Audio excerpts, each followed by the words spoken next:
جمعہ ہفتے کے تمام دنوں کا سردار اور سب دنوں سے افضل دن ہے۔ حدیث کے الفاظ ہیں کہ سب سے بہتر دن جس پر آفتاب طلوع ہوتا ہے وہ جمعے کا دن ہے۔ اسی دن حضرت آدم کی تخلیق ہوئی، اسی دن ان کو جنت میں داخل کیا گیا اور پھر اسی دن ان کو جنت سے نکالا اور دنیا میں بھیجا گیا۔ قیامت بھی جمعہ کے دن ہی قائم ہوگی۔ جمعہ کے دن میں ایک ایسی گھڑی ہے کہ اس پر بندہ مومن جو دعا کرے وہ قبول ہوتی ہے۔ نبی پاک صلی اللہ علیہ وسلم نے فرمایا، جمعہ کا دن مجھ پر کثرت سے درود پاک پڑھا کرو۔ قرآن پاک میں آتا ہے ترجمہ: اے لوگو جو ایمان لائے ہو، جب پکارا جائے نماز کے لیے جمعہ کے دن تو اللہ کے ذکر کی طرف دوڑو اور خرید و فروخت چھوڑ دو، یہ تمہارے لیے زیادہ بہتر ہے اگر تم جانو۔ جمعہ کے دن کی اہمیت کا اندازہ آپ اس بات سے لگا لیں کہ قرآن مجید میں ایک پوری سورت سورہ جمعہ اس دن کے نام سے موجود ہے۔ حدیث پاک میں آتا ہے حضرت عبداللہ بن عمر اور حضرت ابو ہریرہ دونوں راوی ہیں کہ ہم نے رسول اللہ صلی اللہ علیہ وسلم کو اپنی ممبر کی لکڑی یعنی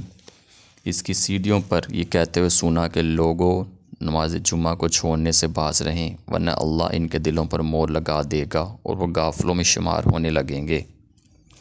جمعہ مغفرت کا دن: جو شخص جمعہ کے دن غسل کرے اور خوب اچھی طرح سے پاکی حاصل کرے اور تیل استعمال کرے یا گھر میں جو خوشبو میسر ہو استعمال کرے، پھر نماز جمعہ کے لیے نکلے اور مسجد میں پہنچ کر دو آدمیوں کے درمیان نہ گھسے، پھر جتنی ہو سکے نفل نماز پڑھے اور جب امام خطبہ شروع کرے تو خاموش سنتا رہے، تو اس جمعے سے لے کر دوسرے جمعے تک کے سارے گناہ معاف کر دیے جائیں گے۔ جمعہ کے دن سورہ کہف پڑھنا: جمعہ کے دن سورہ کہف پڑھنے کی بہت فضیلت ہے۔ جمعے کے لیے جلدی آنا: رسول اللہ صلی اللہ علیہ وسلم نے فرمایا، جو شخص جمعے کے دن اول وقت پر آتا ہے اس کو اونٹ ذبح کرنے کے برابر کا ثواب ملتا ہے، جو دوسرے نمبر پر آتا ہے اس کو ایک گائے ذبح کرنے کے برابر کا ثواب ملتا ہے، جو تیسرے نمبر پر آتا ہے اس کو ایک بچڑا ذبح کرنے کے برابر کا ثواب ملتا ہے، اور جو چوتھے نمبر پر آتا ہے اس کو ایک